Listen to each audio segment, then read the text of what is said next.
US army ने जो Venezuela में कर दिखाया वो एक हॉलीवुड मूवी जैसा था। ये कोई नॉर्मल मिलिट्री रेड नहीं थी। अमेरिका ने इसे नाम दिया था ऑपरेशन एब्सोल्यूट रिजॉल्व। और इसमें पूरी की पूरी मॉडर्न वॉरफेयर की प्लेबुक अमेरिका ने एक साथ ना सिर्फ खोल डाली बल्कि शायद बदल डाली। क्योंकि इस ऑपरेशन में शामिल हुए थे F-35 stealth fighters, B-1 strategic bombers और बहुत सारे स्ट्रेटेजिक ऑपरेशंस के हेलीकॉप्टर्स। लेकिन असल कहानी इन जेट्स और बॉम्बर्स से शुरू ही नहीं होती। ये कहानी शुरू होती है एक अजीब से सन्नाटे से। 3 जनवरी 2026 की रात वेनेजुएला की राजधानी कैराकस में सैनिक रूटीन गार्ड ड्यूटी पर थे।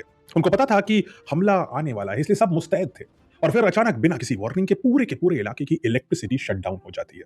किसी को नहीं पता कि इसका कारण क्या है। कोई अलार्म नहीं, कोई सिग्नल नहीं, कोई वार्निंग नहीं, कोई मिसाइल भी नहीं लॉन्च होता है। बस एक सन्नाटा, एक साइलेंस। और उसी सन्नाटे के बीच आसमान में दिखता है एक मैसिव ड्रोन स्वॉर्म, यानी दर्जनों मिलिट्री ड्रोन्स अमेरिकन आर्मी के हर डायरेक्शन से इन सोल्जर्स को घेरने लगते हैं।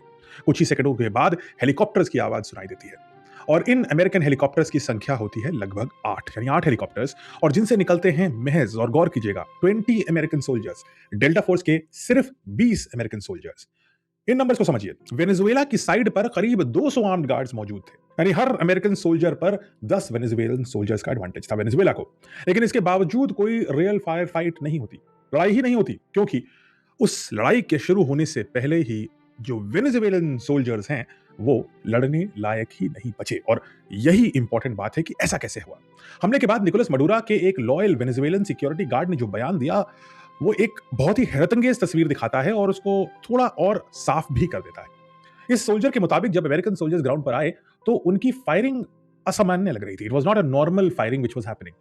इस सोल्जर ने कहा कि ऐसा लग रहा था कि वो शूट कर रहे थे चारों ओर प्रिसिशन और स्पीड से, और ऐसा लग रहा था जैसे हर अमेरिकी सोल्जर हर मिनट 300 राउंड फायर कर रहा था।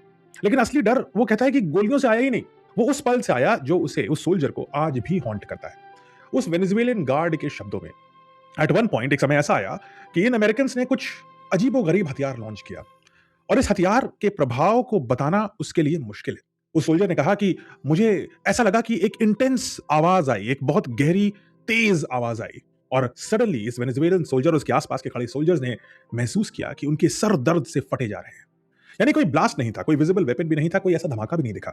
बस एक ऐसा एहसास हुआ उस और उसके आसपास के सोल्जर्स को कि उनके सिर के अंदर कुछ फट रहा है। और उसके तुरंत बाद ये सारे सोल्जर्स बस सर पकड़ के गिरने लगे। इनके नाक से खून निकला और उल्टियां शुरू हो गई। और अगले कुछ घंटों के लिए इनके खड़े रहने की ताकत समाप्त हो गई। ये बस लेटे रहे। और ये बहुत ही इंपॉर्टेंट फाइंडिंग है, क्योंकि ये संभव है कि अमेरिकन आर्म फोर्सेस ने एक ऐसे सीक्रेट वेपन को डिप्लॉय किया इस वेनेजुएलन रेड में जिसके बारे में हम अभी सिर्फ थ्योरेटिकल बातें करते हैं।